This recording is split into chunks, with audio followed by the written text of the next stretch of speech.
मैं हूँ गरिमा और आप सुन रहे हैं मेरे साथ जुलूस की भीड़, जिसे लिखा है भवदोष पांडे जी ने। शुरू करते हैं आज जुलूस की भीड़ की अगली कहानी, जिसका नाम है द्वंद। कॉलेज में नौकरी लगने पर कबीर बहुत खुश हुआ। खुश होने की वजह नौकरी तो थी, लेकिन उससे बड़ी बात थी कि डे 0 के दिन ही उसकी ड्रीम जॉब लग गई थी। डे 0 नौकरी के लिए होने वाली साक्षात्कार के पहले दिन को कहा जाता है।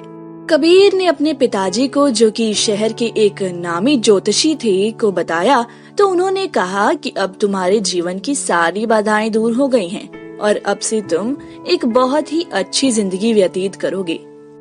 पैसे में कोई कमी नहीं होगी और निजी क्षेत्र में खूब यश होगा। पिताजी की भविष्यवाणी में आशीर्वचन का कॉकटेल था।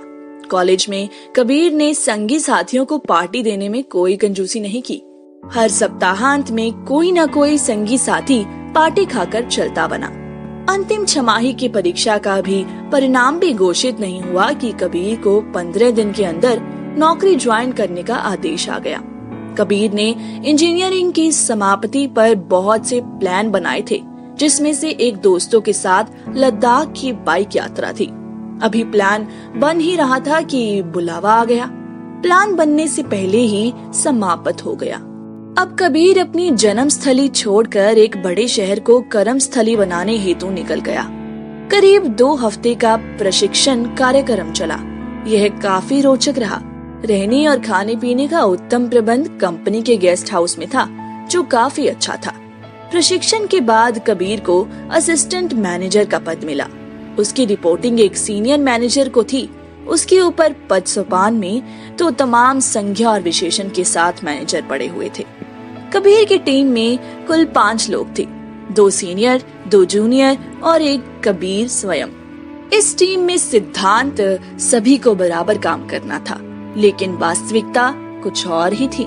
जो जितना जूनियर वह उतना ही अधिक काम करता, और इसका विपरीत भी सही था। 2 वरिष्ठों के बीच 3 कनिष्ठ। दोनों वरिष्ठों ने काम से पहले ही एक दूसरे को अपना शक्ति प्रदर्शन कर दिया था। जूनियर को अपने गुट में शामिल करने के लिए प्रलोभन और भय दोनों का सहारा लेने लगे। कबीर अगर कोई काम करता और एक सीनियर को दिखाता तो दूसरा नाराज हो जाता और उसमें से 50 कमियां निकालता, क्योंकि यह काम वह दूसरे सीनियर के कहने पर कबीर कर रहा था। कबीर परेशान होने के अलावा और कुछ नहीं कर सकता था।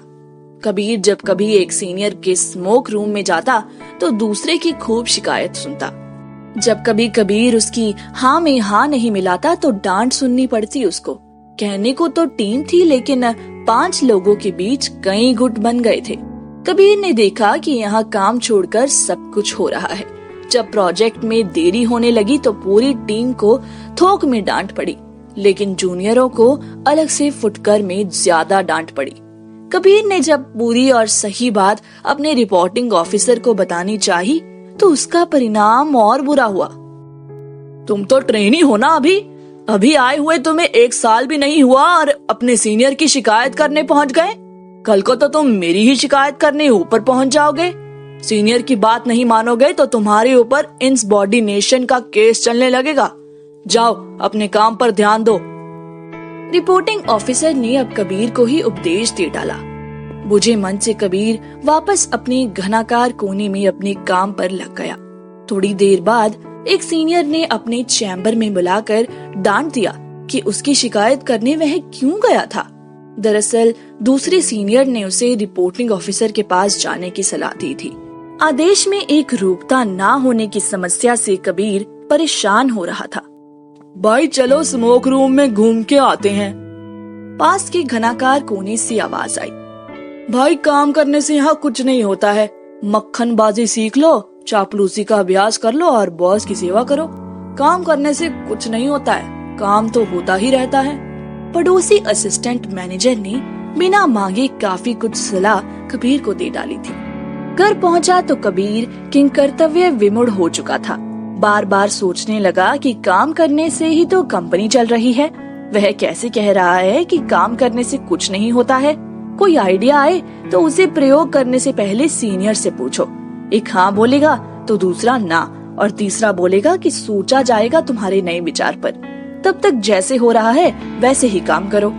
यही सब विचार स्वागत आ रहे थे और जा रहे थे कबीर के मन में। ऑफिस और कॉर्पोरेट संस्कृति से उसे चिढ़ होने लगी थी।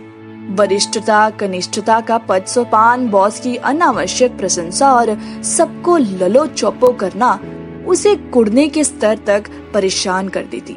जनवरी की बात है, कुंभ पर्व पूरे हर्ष और उल्लास के साथ चल रहा था। इससे संबंधित विज्ञापन और खबरें दिन भर इलेक्ट्रॉनिक और सोशल मीडिया पर चल रही थी। कुंभ की व्यवस्था देखकर लोग श्रद्धा की जगह पर्यटन और पिकनिक स्थान समझकर जाने लगे थे। लोग कुंभ देखने की जगह लोगों को बताने में कि वे कुंभ आए हैं ज्यादा समय बिताने लगे। रोज कहीं न कहीं से समाचार आने लगा कि इतने लोगों ने नौकरी छोड़कर संन्यास लिया आदि। आज जब कबीर ने टीवी खोला तो पता चला कि सैकड़ों की संख्या में इंजीनियरों ने अच्छी खासी नौकरी को छोड़कर संन्यास ले लिया। टीवी पर आ रहे समाचार वाचकों ने इस घटना का इतना महिमा मंडन किया कि मानो संन्यास से अच्छी कोई चीज ही नहीं है इस संसार में। टीवी एंकरों ने अपना गला फाड़ शैली में इतना सिद्ध कर दिया कि ब्रह्मचर्य, गृहस्थ और वानप्रस्थ सब बेकार है, संन्यास ही अति उत्तम है। समाचार वाचकों के द्वारा बहाए गए बयार में कबीर थोड़ा सा बह गया। बीज को अगर अनुकूल मौसम, उर्वरक और समय पर पानी मिल जाए तो उसे अंकुरित होने में देर नहीं लगती है। अपनी नौकरी से खिंच वह बीज था जिसे आज कुंभ में इंजीनियरों के साधु बनने के समाचार ने उर्वरक और पानी दे दिया।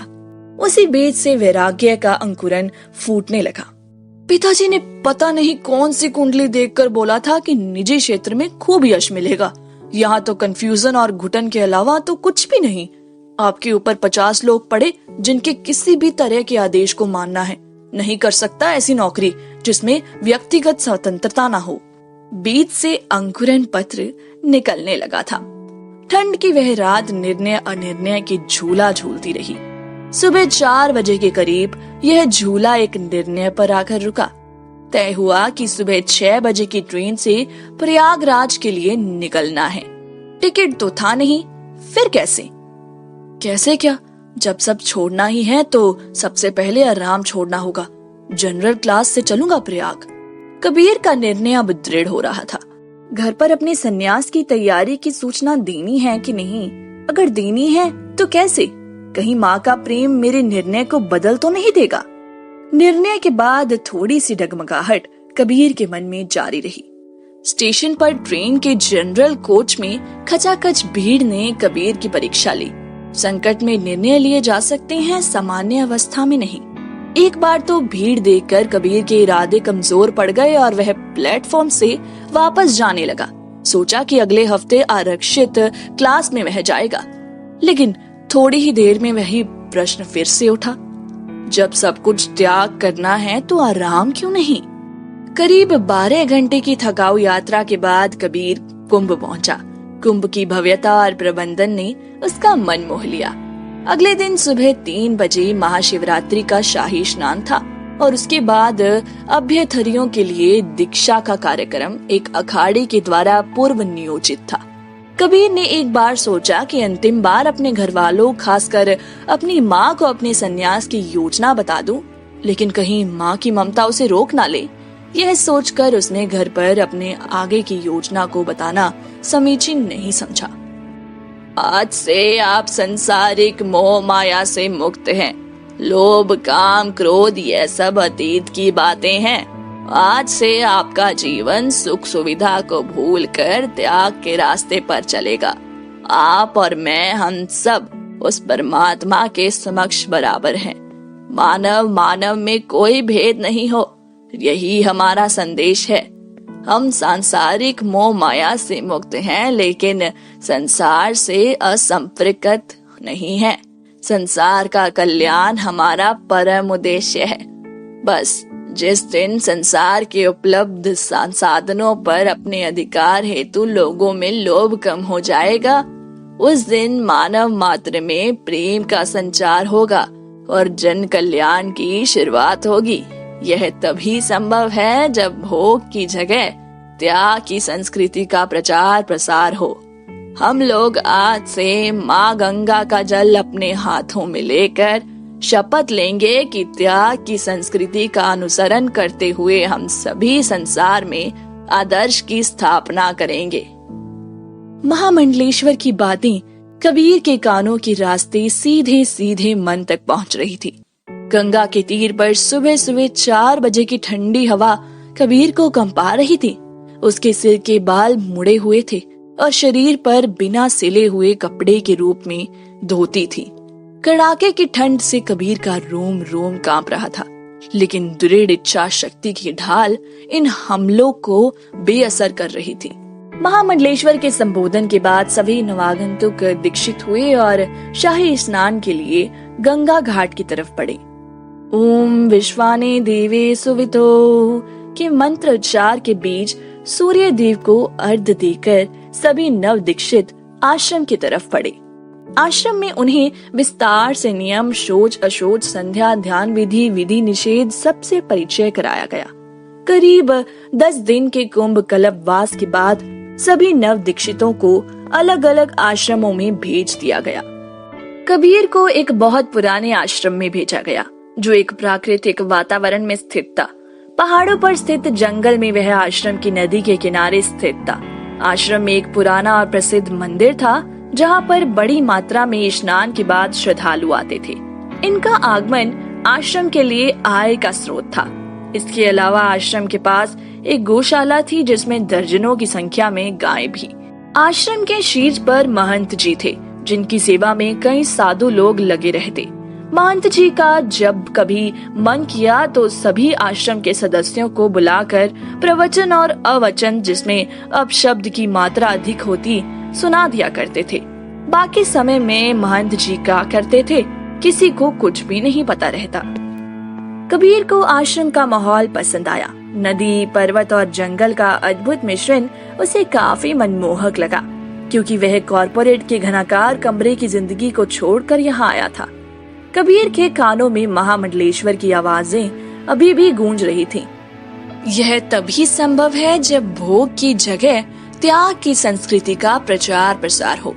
त्याग की संस्कृति विकसित करने का उपाय क्या हो, इसकी विधि क्या है, आदि जानने के लिए वह महंत जी के पास पहुंचा। वहां उपस्थित सेवादार ने कबीर को रोक दिया।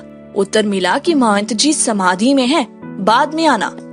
जब वह अगले दिन पहुंचा तो वही उत्तर मिला, लेकिन साथ में एक प्रश्न भी और नसीहत भी। आश्रम में कब से हो? महंत जी से हर कोई नहीं मिल सकता। पहले पुराने साधुओं से परामर्श करो, फिर यहाँ आओ। करीब 1 सप्ताह के बाद महंत जी की संध्या संबोधन का कार्यक्रम हुआ। महंत जी प्रभु के गुणगान के साथ साथ अपना महिमा मंडन शुरू किए और थोड़ी देर में अपने आप को ईश्वर के समतुल्य घोषित कर दिया। सभी साधुओं ने महंत जी की महानता में जयकारे लगाए। महंत जी अतार्किक और अंधविश्वास की चाशनी में लपेटकर अपना प्रवचन दिए जा रहे थे। श्रोताओं में कबीर भी बैठा था। विज्ञान के विद्यार्थी कबीर के लिए यह अपच हो रहा था। जब अति होने लगा तब कबीर ने महंत जी की बातों का प्रतिवाद किया। महंत जी क्रोधित हो गए। कौन है ये बालक जो अभी तक सामान्य संस्कारों से भी अपरिचित है? अशिष्ट और अमर्यादित, इसको यह भी नहीं पता कि बीच में नहीं बोला जाता है। इसको कल से गौ सेवा में लगाया जाए। सभा तुरंत समाप्त करते हुए महंत जी बोले। इतनी बात होने के बाद कबीर को गौशाला में भेज दिया गया। उसे गोबर उठाने और सफाई का काम दिया गया। कोई भी पुराना साधु आता और उसे डांट पिलाकर चला जाता। उसकी मेहनत की मलाई तो पुराने साधु और महंत जी खा जाते, लेकिन उसे वह उसके साथ के नव प्रशिक्षुओं को नौकर की तरह समझा जाता और डांट की कई बार ओवरडोज भी मिल जाती थी। कबीर परेशान हो उठा। क्या सोचा था और क्या हो रहा है? कबीर को गौशाला में काम करने से कोई दिक्कत नहीं थी। उसे तकलीफ थी कि जिस दुनिया को छोड़कर वह यहाँ आया था, यह तो और अंधकार से भरी है। त्याग शब्द तो यहाँ छलावा है। त्याग दूसरों के उपदेश के लिए है और स्वयं के लिए सत्ता और उसका भोग। एक दिन कबीर सुबह सुबह आश्रम में झाड़ू लगा रहा था। तभी एक पुराने साधु बाबा मिले और कबीर से बोले, निकाल दूंगा इस नर्क से तुम्हें। आज शाम को पहाड़ी पर मेरी कुटिया में आकर मिलना। जब तक कबीर समझता कि यह कौन है और उसे मुझ में इतनी रुचि क्यों है, तब साथ में ही सफाई कर रहा एक बूढ़ा आदमी बोला, दूर रहना इस आदमी से, साधु के वेश में यह गुंडा है। अगली मठाधीशी का नंबर इसी का है। इसे महंत बनने की इतनी जल्दी है कि एक बार यह इंसान महंत साहब पर जानलेवा हमला भी करवा चुका है। इसी के डर से तो महंत जी अपने आश्रम से बहुत कम निकलते हैं। जब ये आदमी, क्षमा करिएगा साधु, इतना शक्तिशाली है तो इसे महंत बनने की आवश्यकता ही क्या है? कबीर उस बूढ़े साधु की बात सुनकर बुनबुनाने लगा। बूढ़े सेवक ने यह सुन कहा, अभी नए नए आए हो, सब जान जाओगे, चिल्लम पियोगे। यह सब सुनकर कबीर किंग कर्तव्य विमूढ़ हो गया। यह क्या हो रहा है? शक्ति भोग ही इस आश्रम का एक सूत्रीय कार्यक्रम लग रहा है। यहाँ भी महंत, उपमहंत, वरिष्ठ और नया साधु आदि। यहाँ तो कॉर्पोरेट से भी ज्यादा पद सोपान है। मानव मानव में कोई भेद नहीं है का नारा बिल्कुल झूठ है, सफेद झूठ। यहाँ तो मालिक नौकर वाली स्थिति है। अब यहाँ से पलायन करके कोई कहाँ जाएगा? गृहस्थ और सन्यास ही एक दूसरे के विकल्प हैं। अगर यह गलत सिद्ध हुए तो विकल्पहीनता की स्थिति होगी। क्या कॉर्पोरेट की जिंदगी छोड़ने का निर्णय गलत था? क्या एक निर्णय गलत हो जाए तो कुछ भी नहीं बचता है आगे के लिए? वापस अपनी नौकरी में जाना सही होगा? क्या मुझे वही धैर्य नहीं रखना चाहिए था और समय को गुजरने देना चाहिए था? नदी के किनारे बैठी कबीर के मन में प्रश्न और उत्तर जल तरंगों की तरह चढ़ और उतर रहे थे। कबीर कॉर्पोरेट से उभा तो था, लेकिन उसे उबाऊपन का सामना कैसे करना है, कितनी देर तक करना है, सोचने का मौका ही नहीं मिला। टीवी के शोर ने उसको सोचने से रोक दिया। उसका संन्यास का निर्णय खुद का न होकर अप्रामाणिक था। एक अप्रामाणिक निर्णय के शिकार को एक प्रामाणिक निर्णय की संजीवनी ही उपचार दे सकती है। कबीर नदी के किनारे से उठकर पहाड़ी की तरफ जाने लगा, तभी पीछे से एक और प्रशिक्षु साधु ने आवाज लगाया। इस नवागंतु का नाम अभय था। कारोबार में बार बार घाटा होने के कारण उसे गृहस्थ जीवन से विरक्ति होने लगी। सो इस कुंभ में वह भी सन्यास के रास्ते पर निकल आया। तुम्हारा नाम कबीर है ना? तुमने ही उस दिन महंत जी पर प्रश्न उठाए थे ना? अबे हाँफते हुए कबीर से पूछने लगा। हाँ, लेकिन मैंने प्रश्न नहीं पूछा था, बल्कि बाकी भक्तों की तरह हाँ में नहीं मिलाया। आप आश्रम के किस हिस्से में हैं वैसे? कबीर ने अभय की बात सुनकर उससे पूछा। मैं आश्रम में खेती देखता हूँ, लेकिन आपको एक बात बताऊं, उस खेत की लहलहाती फसलों के बीच अन्य चीजों की भी खेती होती है। अभय ने यह रहस्य कबीर को बताया। कबीर यह जानकर और व्यथित हुआ। यह तो अवैध है। कबीर तपाक से अभय की बात सुनकर बोला। अभय ने बताया कि यह बात जब उसने उपमहंत जी को बोला तो उनका जवाब था कि हम लोग तो सन्यासी हैं, कानून तो गृहस्थों के लिए होता है। क्या तुम्हें अच्छा लगता है यहाँ? कबीर ने अभय से पूछा। कोई अंतर नहीं है यहाँ और वहाँ। वहाँ जो काम खुले तौर पर होता है वो यहाँ छुप के हो रहा है। यह आश्रम भी दुनिया के धंधों से मुक्त नहीं। आर्त स्वर में अभय ने कबीर की बात सुनकर कहा। मैं एक इंजीनियर था। ऑफिस के वातावरण और सिस्टम से खिन्न होकर यहाँ चला आया, लेकिन यहाँ तो मुझे और निराशा हाथ लगी। अब मुझे लग रहा है कि मुझे यहाँ नहीं, किसी और पंथ जैसे निरंकारी रास्ते पर चलना चाहिए था। कबीर ने पहली बार अपनी मनोभावना किसी व्यक्ति से बताया था, नहीं तो वह अब तक खुद से ही लड़ रहा था। कोई फायदा नहीं होगा निरंकार आश्रम जाकर। वहाँ से होकर मैं आ चुका हूँ। वहाँ तो स्थिति और दयनीय है। अभय ने कबीर को सच्चाई बताते हुए कहा। कबीर को यह जानकर निराशा हुई और थोड़ा संतोष भी। कबीर ने अभय से पूछा, अब क्या विकल्प है मेरे लिए? मैं वापस अपनी कॉर्पोरेट जिंदगी में चला जाऊं और जैसे तैसे जीवन यापन करूं, या यहीं आश्रम में रहकर व्यवस्था सुधार के लिए प्रयत्न करूं? दोनों ही स्थितियों में तुम सहज नहीं रह पाओगे। अभय ने कबीर की बात सुनकर तपाक से कहा। सही बात, असहज और अभिनय वाला जीवन व्यतीत करना भी कोई जीवन है? इससे अच्छा तो जीवन ही ना हो।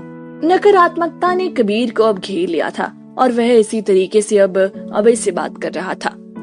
कॉर्पोरेट जीवन में आपको कम काम, अभिनय ज्यादा करना है, चाहे रोल कोई भी हो। यही सन्यास आश्रम में भी है।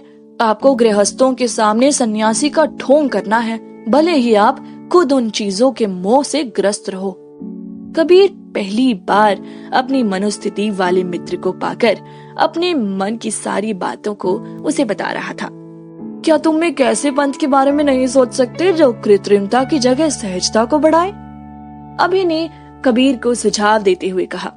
नहीं अभय जी, जहाँ पंथ बना फिर उसके नियम और निकाय बनने लगेंगे, फिर वही दिक्कतें आएंगी जो इस आश्रम में आ रही हैं। कबीर गंभीर स्वर के साथ अभय से बोल रहा था। बात तो सही है, यह तो संगठन निर्माण की सीमाएं हैं। संगठन और संस्था बनते ही वहाँ नियमों के कर्मकांड अपने आप बनते जाएंगे और व्यक्ति उसमें उलझता जाएगा और संस्थाएं और पंथ अपने उद्देश्य से भटक जाएंगे। अभय ने कबीर की बातों पर सहमति जताते हुए कहा।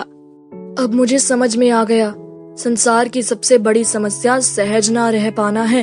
हर समय बनावटी के साथ जीना आदमी की व्यवस्था बना दी गई है। हर जगह बने सिस्टम ने आदमी को बांध सा दिया है। गृहस्थ में दिक्कत हुई तो सन्यास की तरफ भागो, और वहाँ दिक्कत हुई तो बैठकर पश्चाताप करो और अपने निर्णयों की समीक्षा करो। यह दैवत क्यों है? गृहस्थ और सन्यास के विपरीत ध्रुव की जगह उनके बीच में कोई एक संतुलित बिंदु नहीं हो सकता है क्या, जहाँ पर आदमी अपने मन से जी सके, अपनी इच्छाओं के अनुसार निर्वहन कर सके? कबीर ने अपनी सारी बातों को और स्पष्ट ढंग के साथ प्रकट कर दिया था।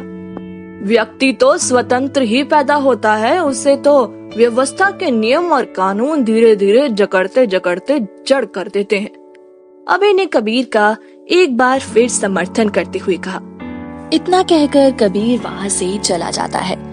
तो दोस्तों, यह थी कहानी दवंदव, जिसे लिखा है भवदूष पांडे जी ने। आप सुन रहे थे इसे मेरे यानी गरिमा के साथ। उम्मीद करती हूँ कि आपको यह कहानी मेरे साथ सुनने में मजा आया होगा। लाएंगे आपके लिए अगली कहानी जल्द ही।